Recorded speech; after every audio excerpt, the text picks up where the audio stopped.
Welcome to the Cafe of Dreams. Lynn, thank you so much for being with us today.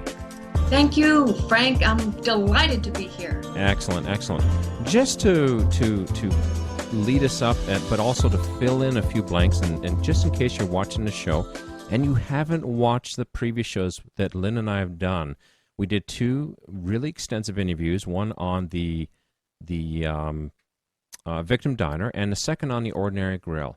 Really important that you take the time to step back. I'll make sure there's links in the video if you're watching this on YouTube to actually go back and listen and watch those videos. Really good content there. But if you find that you're in either one of those places, it's not a big deal, because today Lynn is going to take us, grab us by the collar, and pull us out of those bad places to eat and bring us to the Cafe of Dreams. Lynn, I'm just going to let you go.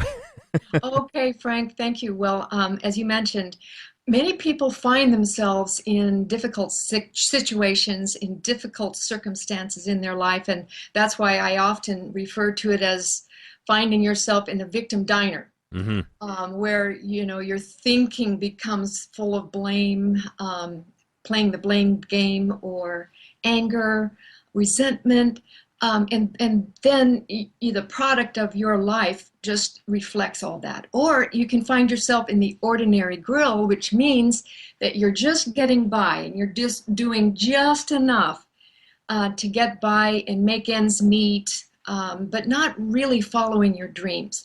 So the next logical step, of course, in enlightened approach for any life is to really realize that that's not all there is. Exactly. There's something greater that's pulling all of us, and life itself is pulling each one of us into a greater expression of who we can really be. So I use the term, the Cafe of Dreams, to truly identify a place in mind that is available to each and every one of us. And I just call it the Cafe of Dreams because it's an analogy to where we can hang out mentally and actually create the conditions in our own mind where we are thinking positively, following our longings, and taking our dreams off the back burner, bringing them forward, and truly creating a life that we would love living by way of our own creative force. Exactly. And do you find, Lynn, that a lot of the folks you talk to are stuck in those places and are not living in the Cafe of Dreams? I think that many of the clients that I work with certainly, have admitted that they either are stuck there now or have been in the past, and I think we all have been. And I like to tell the story about how one moves forward from the cafe of victimhood or the ordinary grill where you really feel stuck into living your own dreams. And one of those ways is to truly understand that there's more. And when you get the possibility that there is more than this, then all one has to do is pay attention to their inner longings.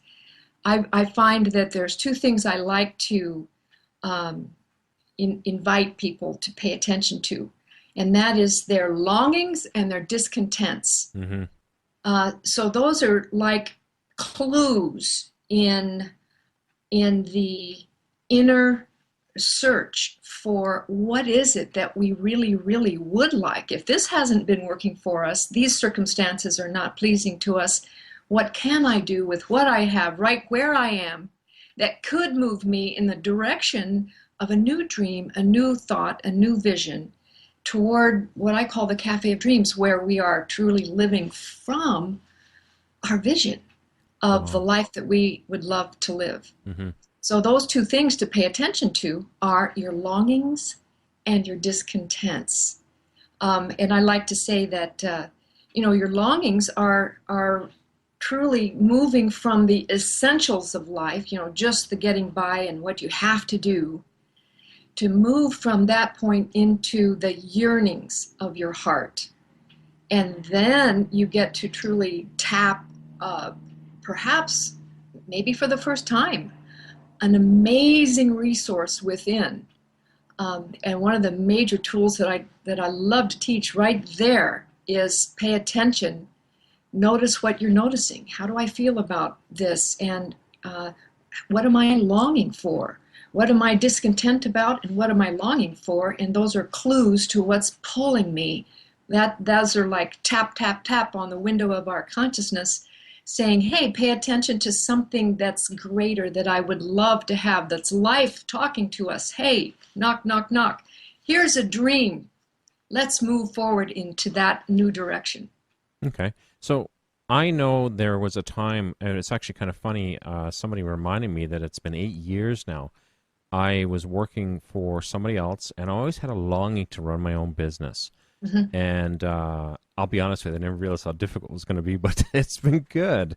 And but also I had the discontent of, oh, I'd really like to be doing this for myself, or I wish I was doing the things I wish I could do, but I have to do the things that somebody else wants me to do. So would I discern those two like that? Like and maybe that one is a cousin to the other. Like if you have longings, you'll find that there's also a layer of discontent that kind of covers it. Always. That's a great example because they exist simultaneously. It's a little bit of the yin and the yang, mm-hmm. Or two sides of a coin. One coin has both sides, a flip side to it, and you can learn much more about yourself and about what's pulling you by checking in on both parts of yourself. I like to say that there's always a part of us that wants to move forward, and then there's a part of us that's perhaps afraid and doesn't want to move forward. It is happy being comfortable right where we are. It's really that stasis, that area of stasis.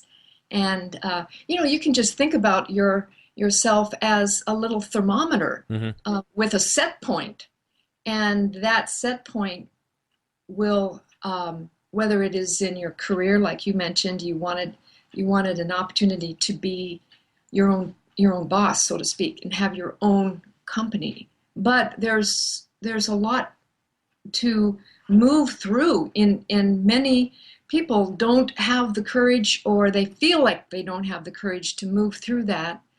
And that all that is a set point. That all that says is that that's how they have been thinking in the past. Right. It doesn't mean that is the truth at all. Exactly. But if one can just take a look at their yearnings and become more fascinated with what your yearnings are, as opposed to what's holding you back, that's when there's some forward progress, and you begin to move into defining, well, what would I love? Mm-hmm. And I think that's important too. That's one place that I was very fortunate that I was able to find a mentor at that time and really start to recognize that, because a lot of the time the discontent and the longings are there, but it's almost like not seeing the trees for the forest. And I found that, it's there. It's almost like an icky feeling that you just can't shake. You know that you could be doing more, but you don't realize that you can be doing more. And and I know we talk about this extensively in the Ordinary Grill, and that's where I found myself at that point. I was in the Ordinary Grill financially, and I was doing fantastically. I had a great job. I was at the top of my career. At the time, I moved to a position of a chief information officer of a company very quickly, and I had taken on a lot of the skills, and I had lots of responsibility. I had a great boss. They paid very well, but the better the job got, the more my longings and discontent grew. Like the more I had no reason to be discontented. I had no reason to be longing. And when I had no reason anymore, when I couldn't say, oh, it's that boss, or it's because I don't make enough, or, oh, I've got to go in on Saturdays. Mm-hmm. I basically dictated my own position. I had such a good boss at that time. And it was, for me, it was such a good job when I got it, because I had come from another job, and about 4 or 5 years before that, where I was very discontent, and I was discontent because of situations within the position. But the last position I had, I couldn't blame it.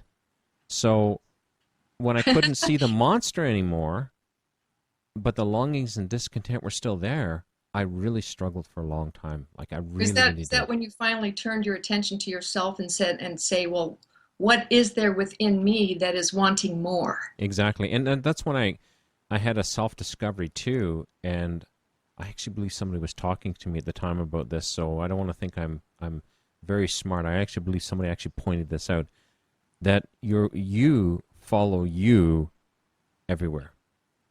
Uh, well, sure. You know, we are life itself Mm-hmm.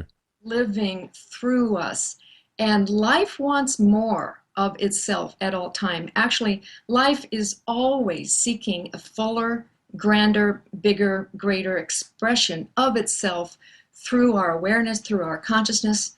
And so there's no doubt that you were moving up the spiral in each one of the, you know, that you mentioned, each one of the levels or the areas of success or achievement or accomplishment that, you know, that you just defined then, was almost like moving in a spiral upward, right? Where you had a turn of your spiral upward each time you moved into a new uh, area of responsibility, and also a new awareness of your capacity Yes. to excel at that level. Yes. And then what's next? Well, it's more, Mm-hmm. because life is always seeking to have us grow more. So then that became your new normal, and you became perhaps a little bit, or it's easy to become dissatisfied or comfortable right where you were, because that's your new normal. Just like in a thermostat, you got used to that. That was your set point. And then you began to ask yourself, well, what else can I do? What next is there? And I find that, myself included, I often would say this in a negative terms to myself. I would hear my mind saying, well, you're not doing something right here, because you look at all that you have, all of the accomplishments that you're creating, and still you're not happy. Exactly.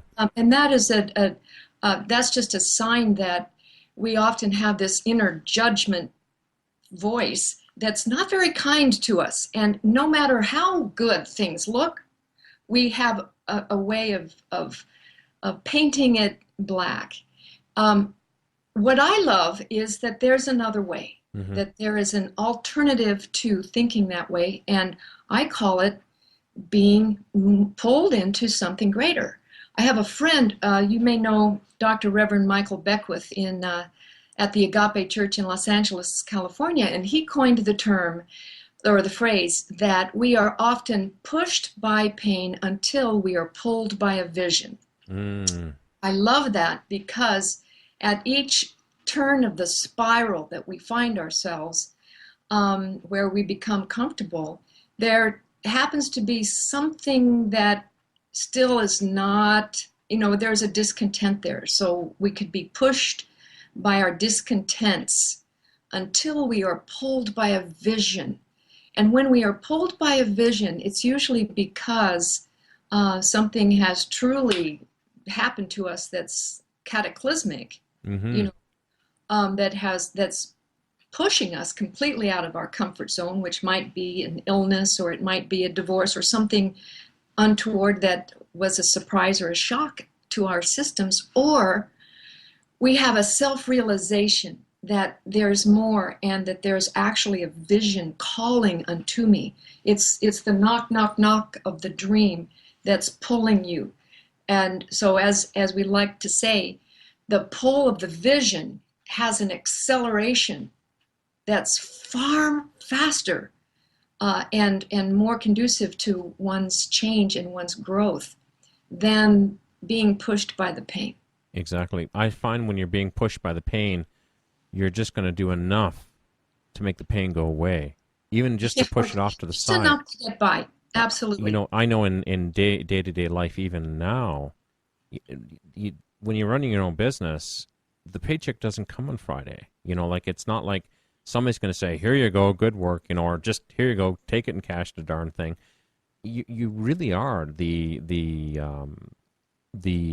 commander of your ship, and if you are not going out and doing things and building things and growing your business, then you don't get paid on Friday, so to speak. Really great point. Now, let's talk about that ship. I love that analogy. The commander of your own ship, the master of my own destiny, and the creator of my own personal outreach in who I am in the world. I am fascinated with that concept because we have to a large degree, we get to create who we're being in the world.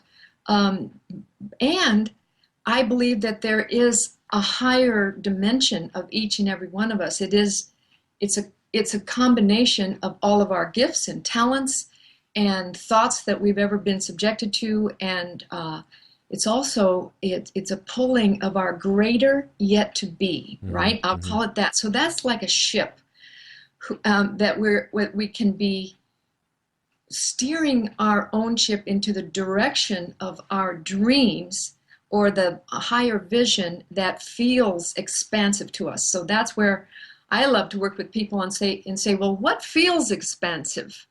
Does it feel contractive, this idea that you might be considering, or does it feel expansive, this idea that you might be considering?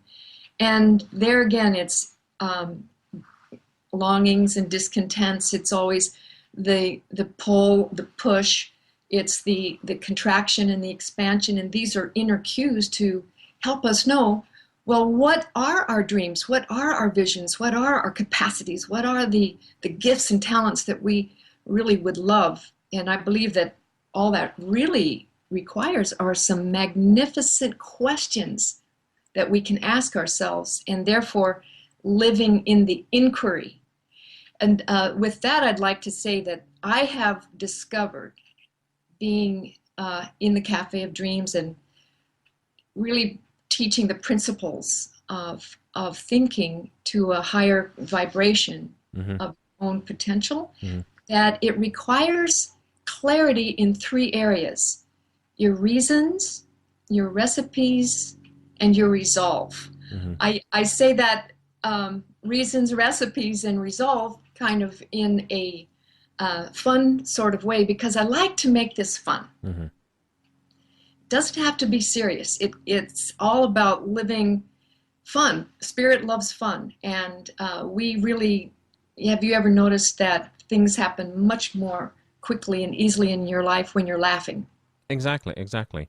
Now, before you get deep into your 3 R's, Lynn, I want to make comment and kind of keep it in the back burner of your mind. One thing that I've encountered, and I'm actually just talking with a fellow right now. I have a fellow whom has been working with our company, and he's a very excited individual. He has lots of great ideas. He is very inventive, and but he's also very frustrated at the same time. Within his own business, he's had a very hard time being successful, like financially successful. And I have actually been talking with him because he has brilliant ideas. Like, his ideas are really good. And I said to him, you need to, this idea that you have, you need to start drafting it out. You need to start, and I initially said to him, you need to draft it out because it's a good idea. You could do really good with this. And the minute that and I'm trying to find, and I know that you're going to answer this question in 3 hours, and this is why I mention it. The minute that in my eyes, okay, we always look at things through our rose-colored glasses. I'm seeing that the minute he sees that there's work involved, he kind of goes, you can actually see his body countenance, his changes. Just he's like, well, it's almost like I put a snake in his pants, because he just can't. You can see he's wiggling around, and he's very uncomfortable. And I approached it differently again. I said to him, I'd really like you to plot this out, because I think this is a really great idea, because I'd like you to show me how to do it. Now he's like, oh yeah, I'd like to do that. Now he's starting to plot it out. And what's happening is I'm going with and talking to him, and I'm saying to him, okay, well, well, saying his first name is not going to be bad. It's easier for me. I said, Tony, why did you do this like this? Oh, because, and I said, well, write that down so I don't forget. And can you cut a small video in this area so you can show me? But you can see what I'm doing. I'm kind of helping him move along till he gets to this place where he's got something where he has to keep it going. But the question is, within the 3 hours, I'd like you to answer, why? Why are we so resistant? And I'm guilty of this whole thing too, and I've just used him as an example, but I can reflect that within myself. Why are we so resistant at times at just, like Nike likes to say, just do it? Why? That's a brilliant question, and I think it's like the $60,000 question that we're all faced with. When we would love something, when we truly would love a different circumstance in our life, why don't we just do it? Why don't we just go do that? And obviously, you've been counseling this gentleman brilliantly. Because a great mentor would do just exactly what you said. Let's take a look at the benefits from not doing the whole thing wholesale, but rather breaking it down into little bites.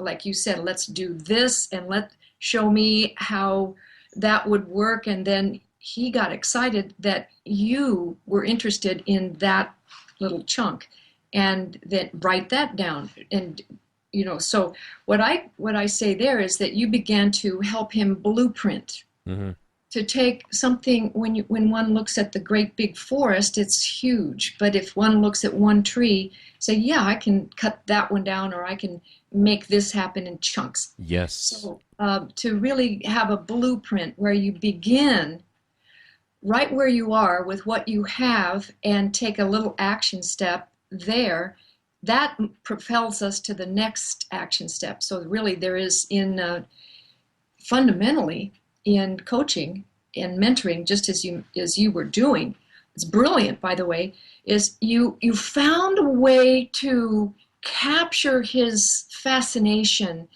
in the result rather than in the obstacle. So he became more interested in your appreciation and what it could do for you than he was in what was holding him back. So that's just part and parcel of great mentorship, which you were giving him. I wish I could say that it was a brilliant insight on my part. The only reason why I did that was because I knew when I was developing my own product just recently that there was times I'd look at that forest, and you're right. I and it's one of those I can't even. When you said you can't, it's the trees look so expansive, but right. Or the forest looks so expansive, but the tree is a lot easier to deal with, and that's the only reason I did it, because I felt that when I was writing my program, and even in launch mode and things like that, the forest is still so huge, and it's so easy just to shy away from it. Actually, I like to reframe that for us all, because let's say that the forest can actually represent your vision, which is the larger vision that you would really love to call into your life. Maybe it's a 3-year vision, all right? Maybe it's so large that right now you couldn't possibly imagine creating or crafting that in your life even in 1 year. But let's call it a 3-year vision. So that's a representation of a higher vision that's calling you, that you'd love to have in your life. And you could actually vision yourself living that life 3 years and feeling what it would be like to have that accomplishment.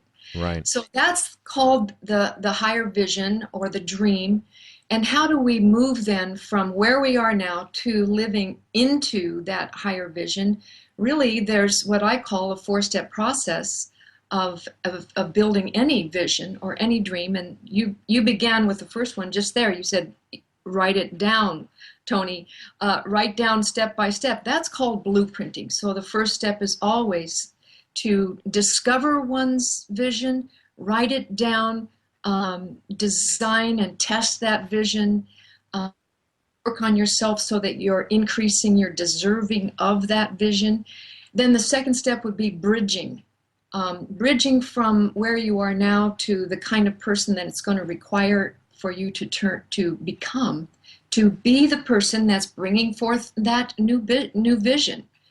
For example, the person that I want to become 3 years from now will not have the same calendar, be doing the same things as me today. Right. That person is going to be different. That person is going to have a different calendar. That person is going to be acting, saying, thinking, and doing things differently than who I am acting, thinking, doing, and seeing things today. So we are in always this evolution of growth. So there's blueprinting that helps us really get clear on the vision. Then there's bridging, certain action steps that can be done. And then there's building. And then the fourth step is actually becoming, which is harvesting the dream. At year 3, you are living from your vision. So these are steps within the process of creating who and what you want to become. And we can create that. Sometimes it's difficult to do by ourselves, and that's why mentorship is so important, to have a partner in believing that you can talk to. And just like Tony has you, and you've encouraged him to write down, hey, what's working here on a step-by-step basis. And that's how you move from A to B to C to D. And suddenly you're at a new vantage point. You see the world differently. You see a new possibility. You're 6 months down the road, and then you're on your way to your dream. Mm-hmm, mm-hmm. It's to have a mentor to help you it's an extraordinary gift that we can give ourselves. Absolutely. And, to be honest with you, I cannot deny a lot of the interviews we've been doing, and you've talked to me one-on-one on a few occasions. It's really helped because of the fact that it allows me to see what I don't see. I know it's there. It's almost like I'm trying to think of something. It's like somebody put a sticky on your back. You know it's there, and you can feel it, but you can't reach it, and you can't see it, but it's there. And having somebody else who is experienced at mentorship and has, plans of action, it makes such a huge difference. And I've been making lots of notes. This is great. I had a wonderful interview with Les Brown where he spoke about the power of mentorship in his life and how his mentors saw him differently than he saw himself.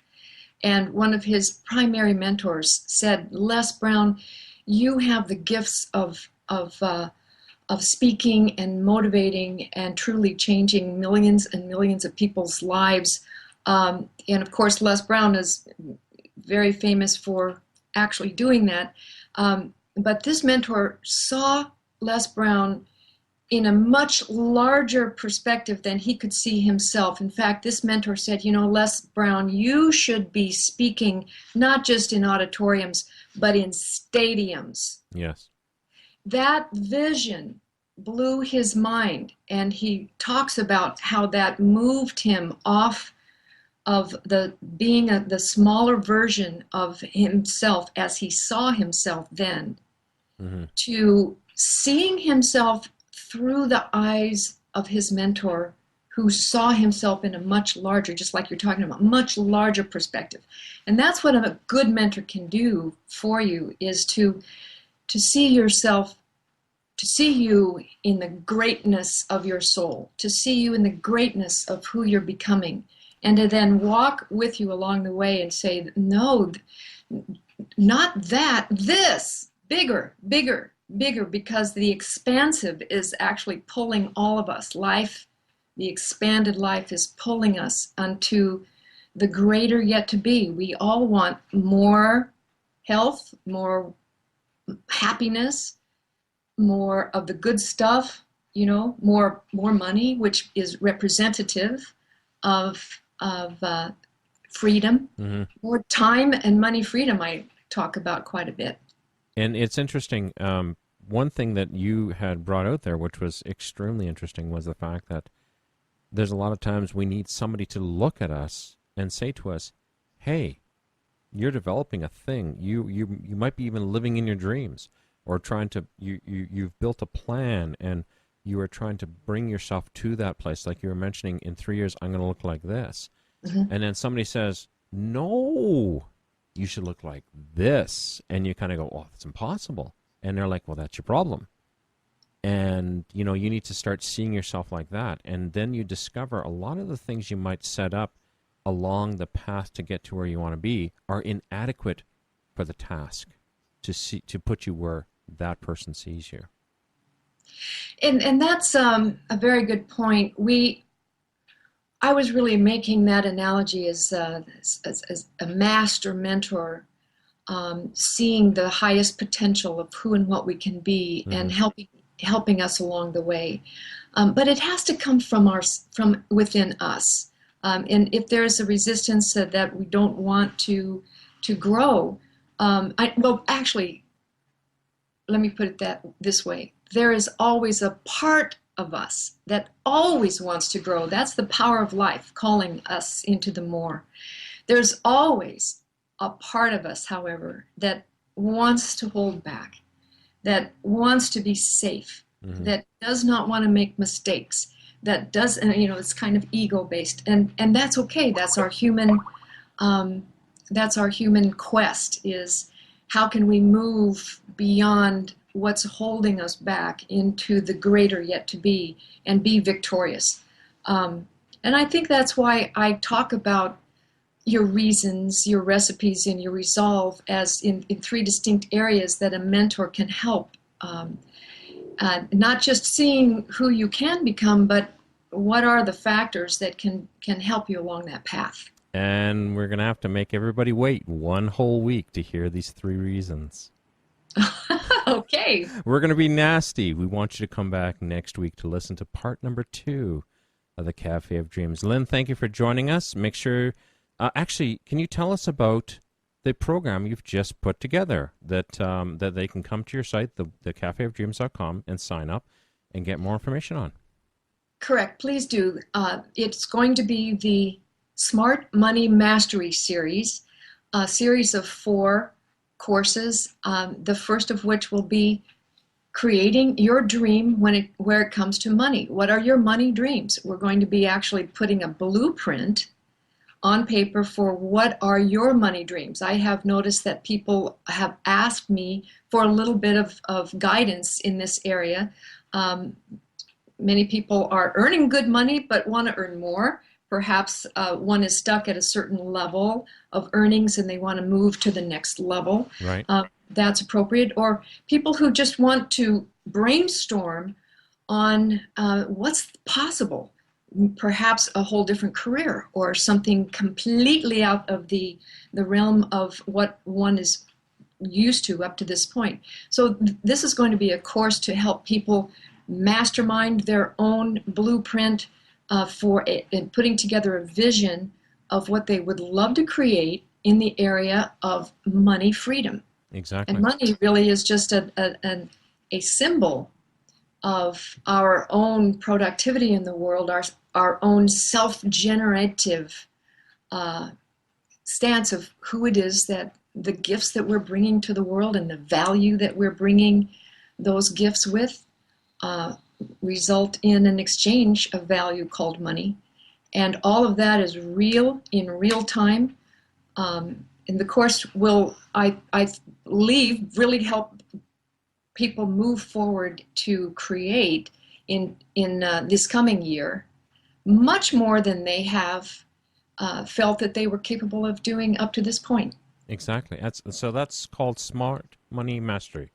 Smart Money Mastery. And they can get more information by coming to your website, thecafeofdreams.com. Correct. And sign up. And details will be emailed to you. Excellent. That's excellent. Okay, that sounds good. Thank you very much, Lynn. And make sure you do stay tuned next week when we get into the 3 R's. I know, Lynn, you've got lots of good information there, and we look forward to hearing it. Lynn, thank you so much. Thank you, Frank.